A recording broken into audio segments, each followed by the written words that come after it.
Hi అండి, welcome back to ఆశా0412 YouTube channel. ఇది ఫ్రైడే లాగ్ అండి. ఫ్రైడేని మేము సర్పవరంలో ఉన్న భావనారాయణ స్వామి టెంపుల్కి అయితే వెళ్ళాం.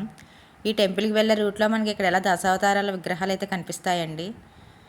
ఇంక ఈ టెంపుల్కి అయితే ఇలా స్ట్రైట్గా వెళ్ళడమే. దీనికి 2 వేస్ అయితే ఉన్నాయండి. నేను ఇప్పుడు ఈ వీడియోలో ఒక దారిని చూపిస్తున్నాను.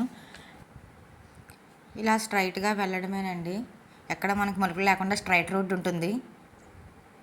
ఇంకొక దారి ఉంది కానీ ఆ దారి అయితే మాకు కూడా ఐడియా లేదు, అందుకే మేము మాకు తెలిసిన దారిలో అయితే వెళ్తున్నాము. టెంపుల్కి దగ్గరగా అయితే వచ్చేసామండి. ఇదే టెంపుల్, ఇది ఒక ఎంట్రన్స్, ఇంకో ఎంట్రన్స్ ఇంకొక సైడ్ అటు సైడ్కి ఉంటుంది. ఈ టెంపుల్కి మేము రావడం ఇది సెకండ్ టైం అండి. ఈ టెంపుల్ కొన్ని వందల సంవత్సరాల చరిత్ర కలిగి ఉంటుంది.